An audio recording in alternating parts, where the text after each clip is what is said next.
¿Cómo te llamas? Bueno, mi nombre es Marcela Campo Díaz. Yo Ok. soy oriunda del municipio de Agua, Ujú. en realidad de la cabecera. Mi mamá es de aquí, de esta vereda. Mi papá sí es de la cabecera. A ver, yo negué la existencia de Dios durante aproximadamente unos 6 o 7 años. Y Negaste la existencia de Dios. sí, ¿Y por qué? ¿De dónde empezaste a sacar esas ideas? pues a mí toda la vida me ha gustado mucho leer. Ujú. Yo siempre he sido como muy ratón de biblioteca, Biblioteca. muy come libros. Me gustaba mucho la filosofía, pues me gusta mucho Ujú. la filosofía y todo eso, y empecé como a ver programas de estudios, Ujú. de análisis que han hecho con la ciencia y todo eso, y empecé a ver, por ejemplo, siempre creí que Jesús ha existido, pero lo veía desde la parte humana, del cuento de María Magdalena, de la posible descendencia de Jesús, lo Ujú. veía más como un gran político, una gran persona que hizo Ujú. mucho énfasis en la historia de la humanidad, pero no lo veía como lo que es. Como Dios. Siempre, sí, siempre busqué como la explicación lógica a las cosas y de hecho la encontraba, ¿ya? O sea, Ujú. yo sentía y pensaba que la fe es un bastón que la mayoría de personas necesita para, como para apoyarse y poder lograr las cosas, pero que en realidad somos nosotros los que las logramos, en eso pensaba. A ver, o sea, fue como muy poco a poco, ¿no? Que fui como avanzando en esa Ajá. teoría. Después tuve una relación, yo estaba en la universidad, estaba estudiando artes plásticas ¿En cuál universidad? en Bellas Artes. Ok. Estaba iniciando, me iba excelente, me iba muy bien, gracias a Dios. Ajá.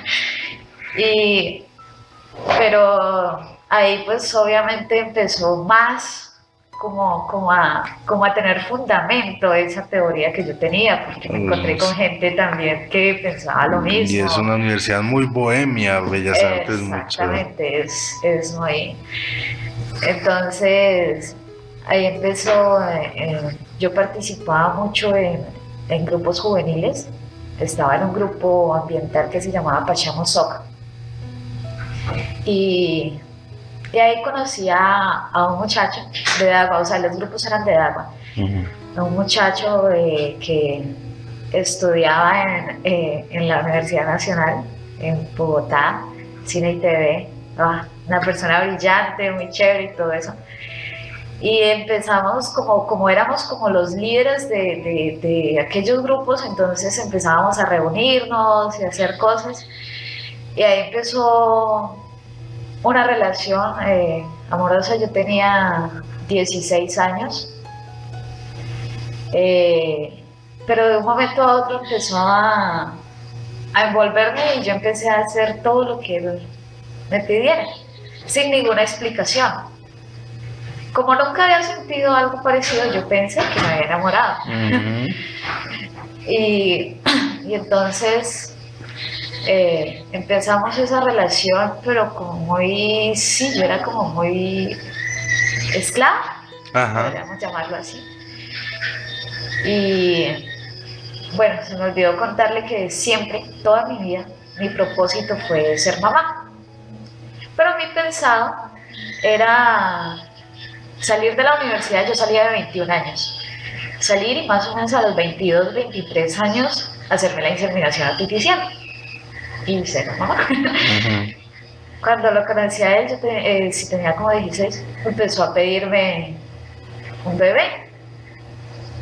Y como todo lo que él me pedía, yo decía que sí. Yo no pensé en universidad, yo no pensé en nada.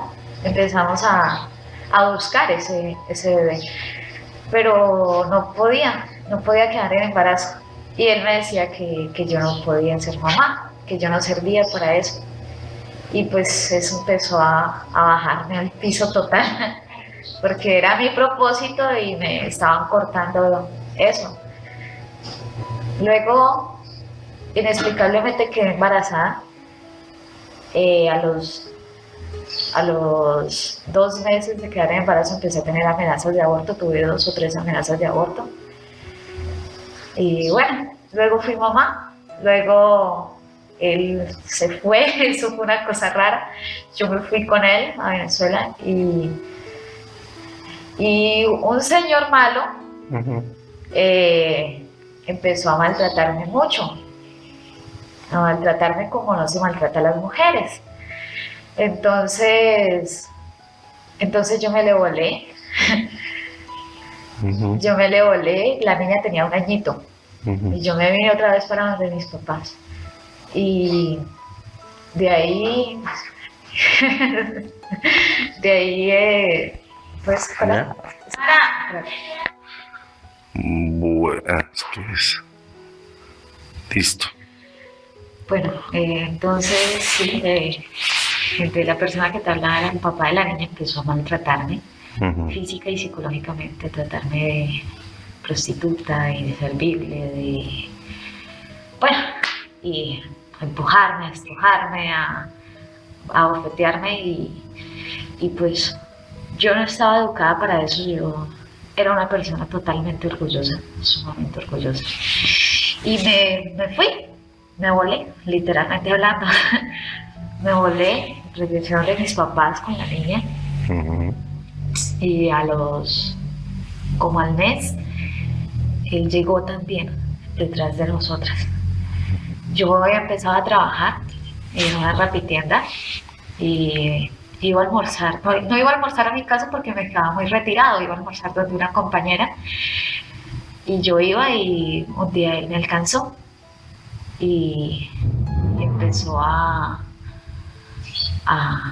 decirme cosas malucas y trató de besarme, yo me esquivé y me tiró como de una manotada, me tiró al suelo, de ahí me arrastró, o sea, como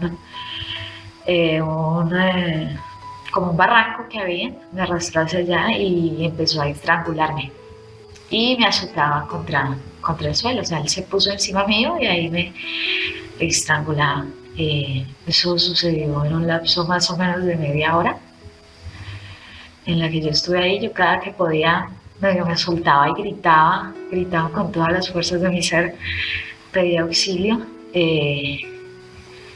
Hubo un momento en que me fui totalmente, veía todo oscuro y y escuché la voz de Mara. Escuché a mi hija que me llamaba, me decía, Marcela, pero yo estaba como en algo totalmente oscuro, ¿no? Y de esas cosas que dicen que en un minuto pasa toda tu vida por tu mente, eso pasó. Luego ella me gritó más fuerte y me gritó mamá, me gritó más fuerte. Y cuando yo abrí los ojos, él estaba tratando de sacar un arma detrás y no me explico cómo, pero lo logré quitar y ahí llegaron unos bomberos y unos vecinos que lograron escucharme y me acudieron. Mi papá fue por mí, mi mamá estaba con la niña, inmediatamente fuimos a denunciar. Eso no pasó a mayores. La médica que me atendió dijo pues que de milagro estaba viva. Obviamente yo no creía en los milagros, ni siquiera en ese momento creía en los milagros. Pero bueno, después de eso nos vinimos para esta vereda. Al otro día, en realidad, dejamos la casa abandonada, dejamos todo abandonado. Yo quedé totalmente destrozada. Pero al tiempo traté de seguir mi vida adelante, normal. Hoy igual aún no creía en Dios, no creía solo. Y me había crecido, cada día me iba creciendo una rabia por dentro por ver que la justicia humana no hacía nada. Bueno, no, eso es normal, eso es una pelea, eso no pasó nada. eh, y hay que perdonar, todas esas cosas. Nunca pasó nada, nunca sucedió nada legalmente, ni por eso, ni porque él no respondiera por las obligaciones, nunca ocurrió nada. La niña, como te contaba anteriormente, la niña desde que nació ha sido una persona muy especial, un ser de luz en la vida de todas las personas que hemos aprendido a quererla, que estamos ahí. Ella se quedaba dormida viendo una imagen que hay ahí del ángel de la guarda que me regaló mi tía cuando yo estaba en embarazo. ¿Está aquí la imagen? Sí, ella lo tiene ahí. Es un cuadrito. ¿Podemos verla? Claro, está por acá.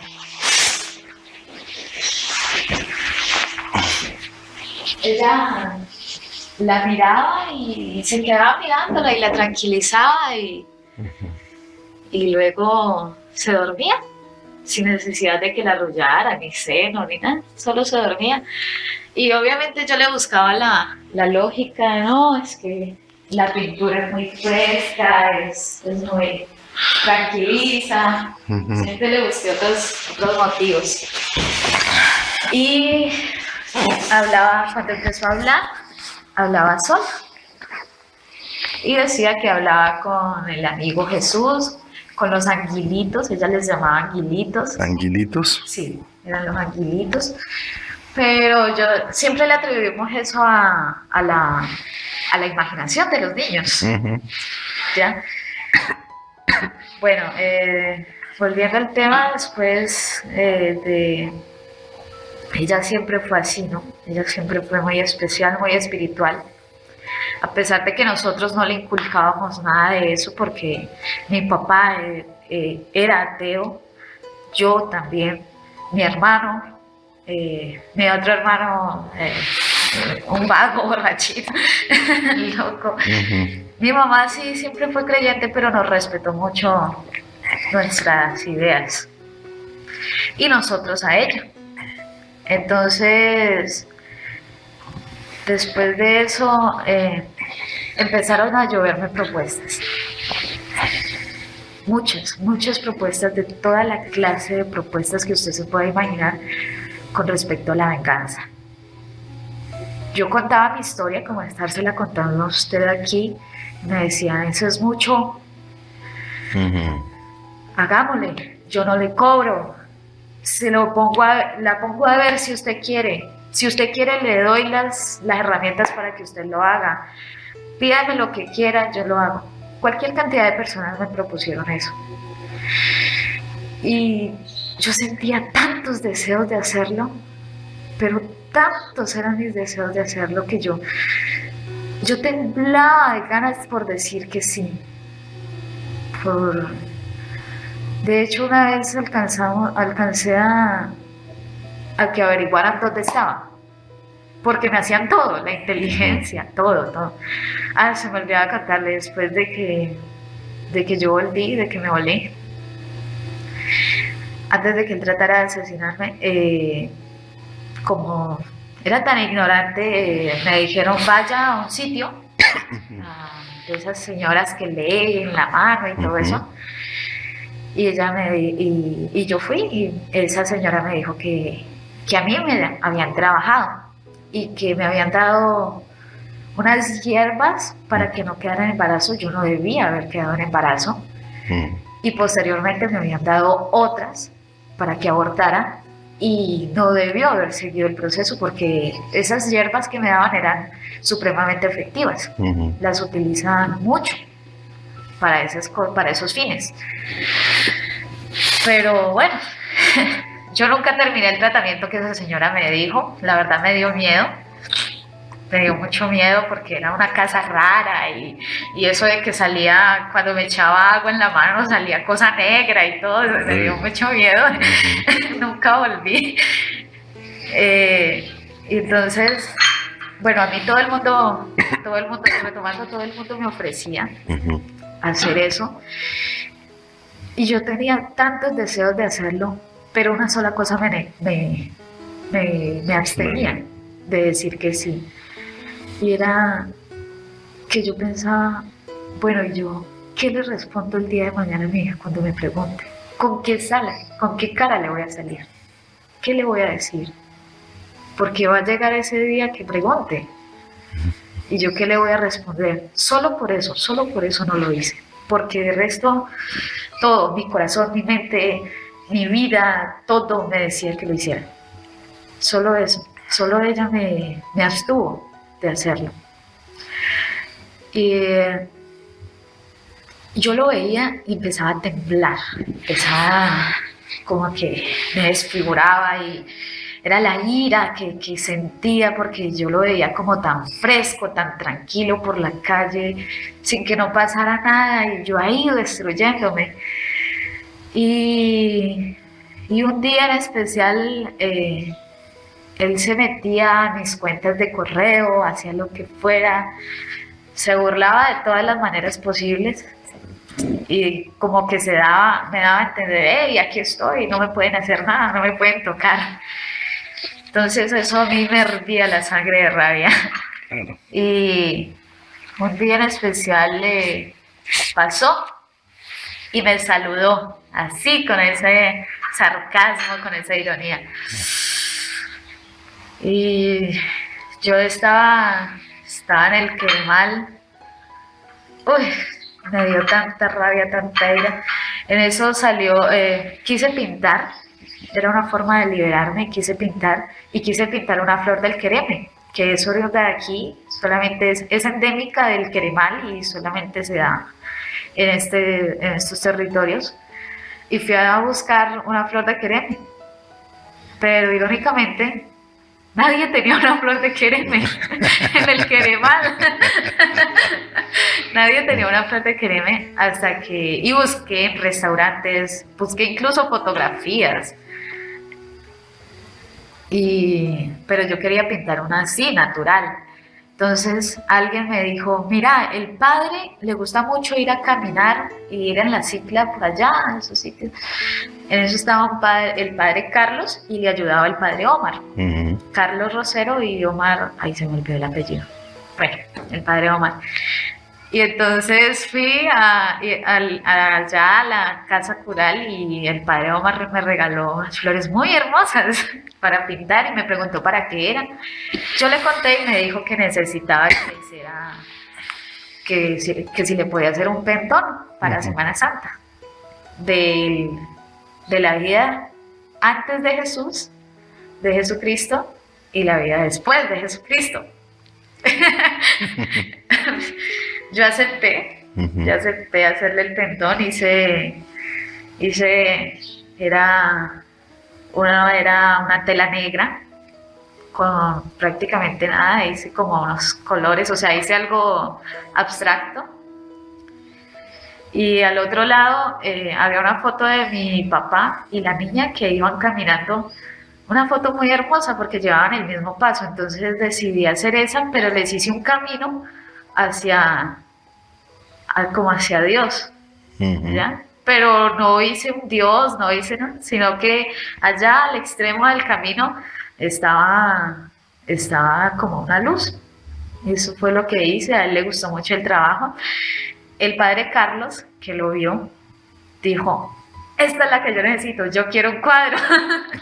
Yo quiero un cuadro del Espíritu Santo para la época pues que se celebra pues del Espíritu Santo. Sí. Y yo le dije, hágale, como quería pintar. le hice un cuadro hice como en un cielo. El cuadro mide 2 metros de alto por unos 50 de ancho. Es bastante grande. Fue un reto muy bonito. Le hice un cuadro donde es el cuadro de la reconciliación, donde va un siervo y Dios lo abraza y está el Espíritu Santo, sí, con la iluminación de los 7 dones. Pero en vez de ese siervo yo hice a Jesucristo, regresando al Padre y abrazados pues por los dones del Espíritu Santo. Al Padre le fascinó. Mientras iba haciendo el cuadro, Yo obviamente estaba mucho allá en la casa cural, almorzaba con ellos, conversaba y ellos me dejaban. Ellos me dejaban que yo pensara lo que necesitaba pensar, lo que creía que era lo correcto. Ellos no me atercaban ni nada de eso, ni trataban de someterme pues a la conversión en ningún momento. Solo se creció una amistad muy bonita. Y después de eso, hubo un día que vi a este señor y hizo algo que a mí me detestó, me llenó de repugnancia y de asco. Me hizo un gesto mórbido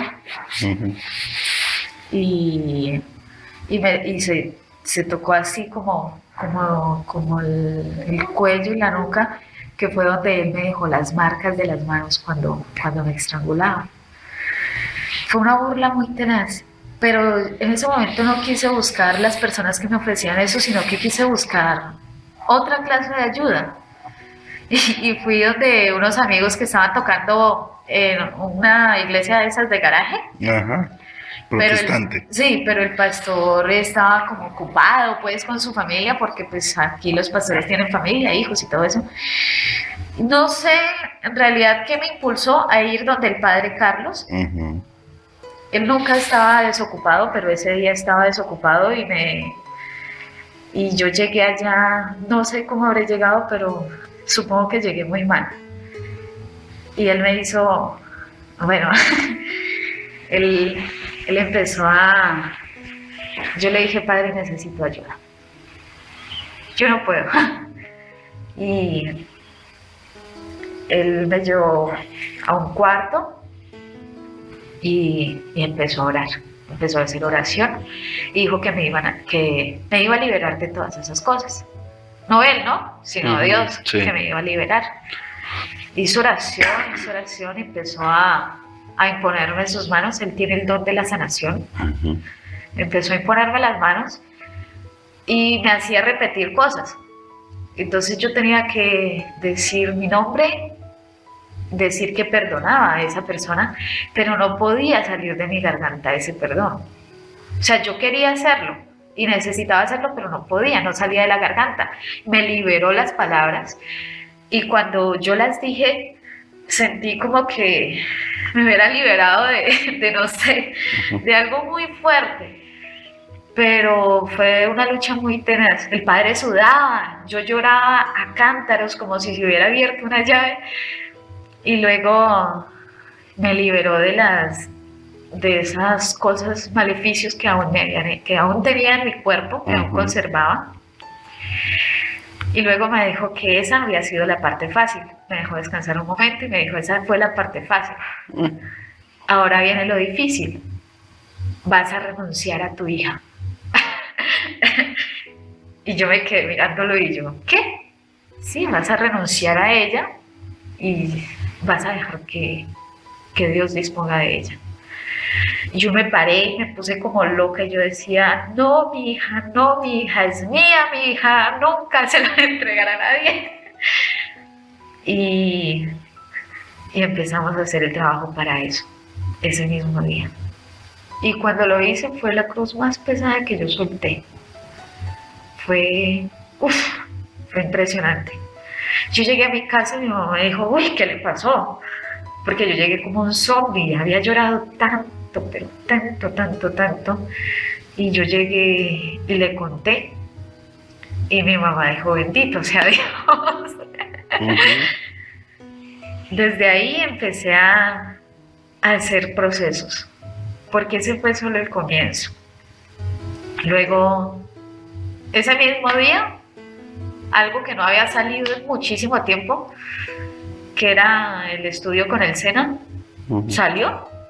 Así como yo iba saliendo de la casa cural, así, que el martes hay una reunión del SENA y que ya vamos a empezar.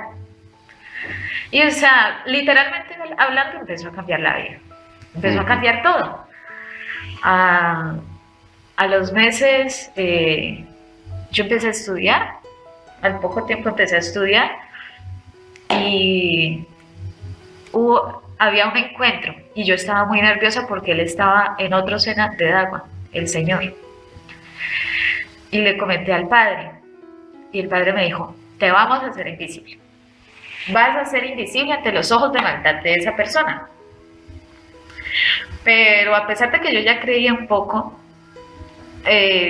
estaba, o sea, lo vi como figurativamente hablando, o sea, no de que textualmente hablando me iba a volver invisible, sino que, sí, seguramente no. Empecé a hacer ese ejercicio, empecé a orar y decía que le pedía a Dios que me hiciera invisible ante sus ojos de maldad.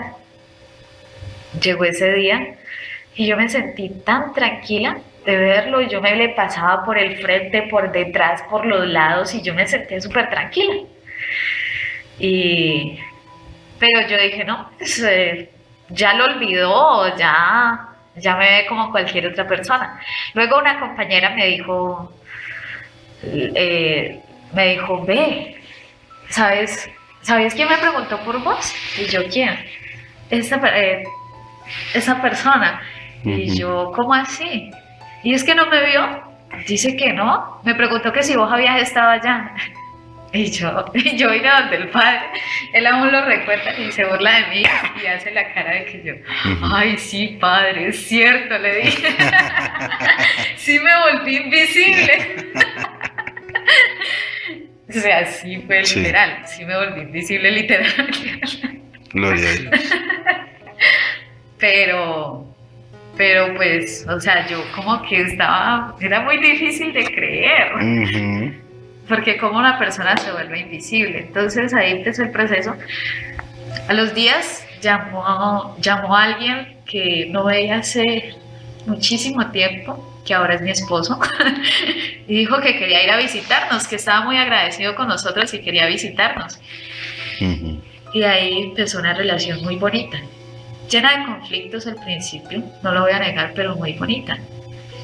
Y bueno, ahí empezó como todo el proceso. Ahorita nos casamos hace 2 meses, llevamos juntos 2 años y medio. Y el mismo Señor trató de arruinar eso. Trató de arruinar esa relación bonita por medio de la niña. Se acercó a la niña, le decía cosas a la niña, le hablaba con palabras mórbidas, se refería a él. Y la niña llegaba a preguntarme, ¿qué es eso? Es que él, ¿por qué no me puede tocar? Me decía. Hasta que tomamos la decisión de alejarla definitivamente de esa maldad.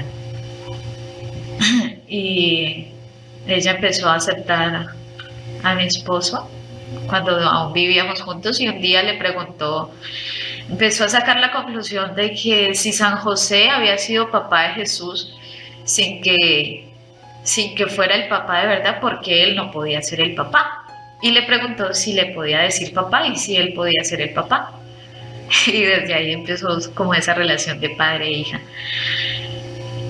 Y mi proceso pues aún sigue, porque hay muchísimas cosas que mejorar, hay muchas cosas que superar, pero pues por lo menos, mira, ya no lloro cuando cuento esto.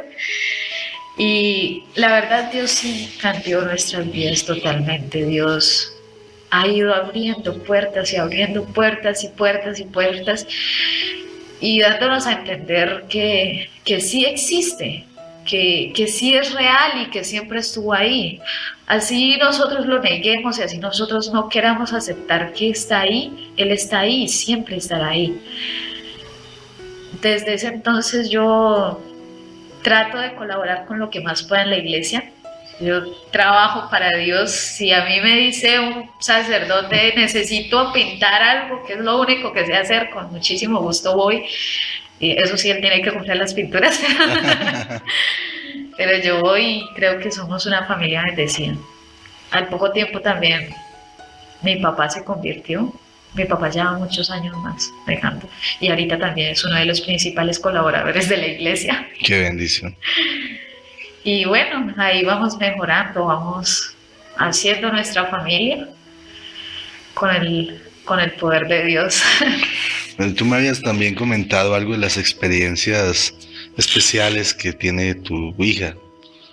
¿Quisieras contarnos algo de eso? Bueno, como te digo, ya desde que nació, primero, no debía nacer, Ujú. por lo que me daban. Luego, sí, no debía nacer. Luego ella empezó a desarrollar eso. Cuando estaba pequeña ella hablaba con los angelitos.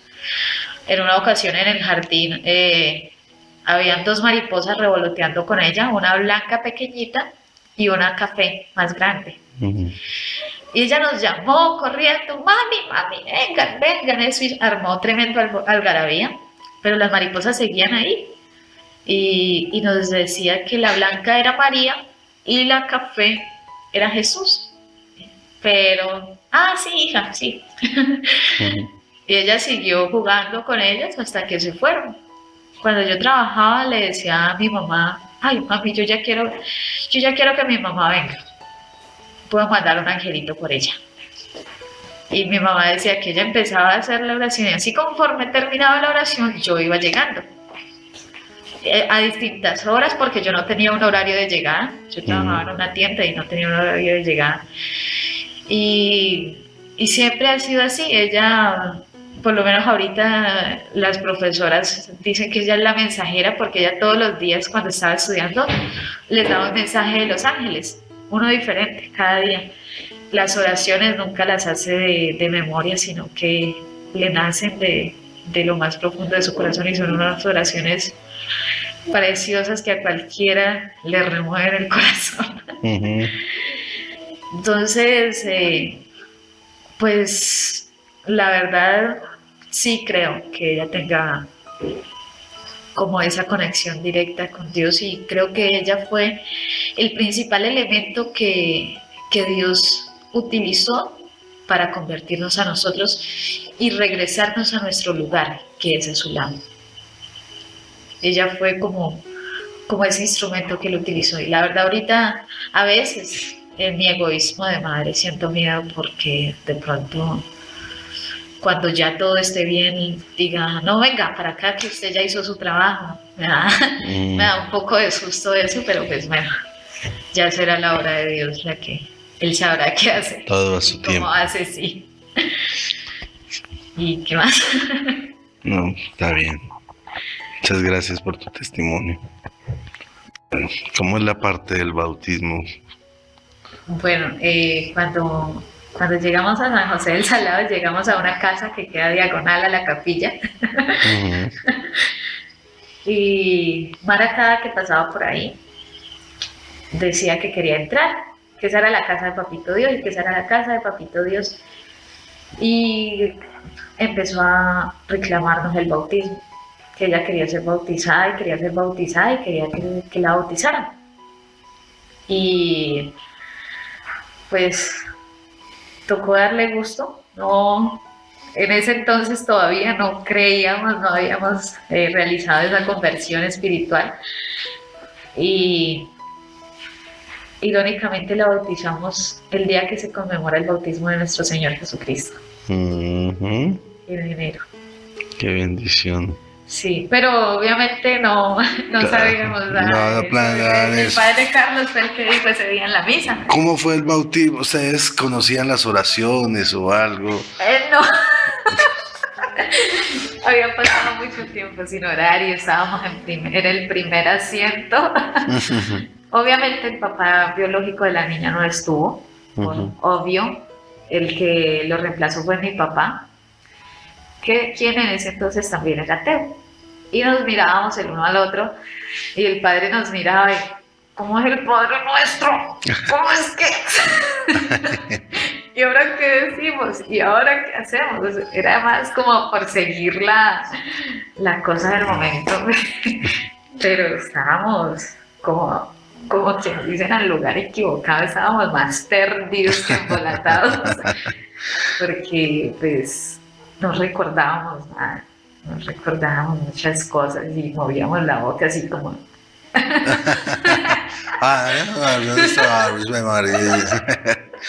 Claro, me imagino. Digamos que todo el mundo lo hacía y el padre notaba todo eso, pero él nunca nos reprochaba.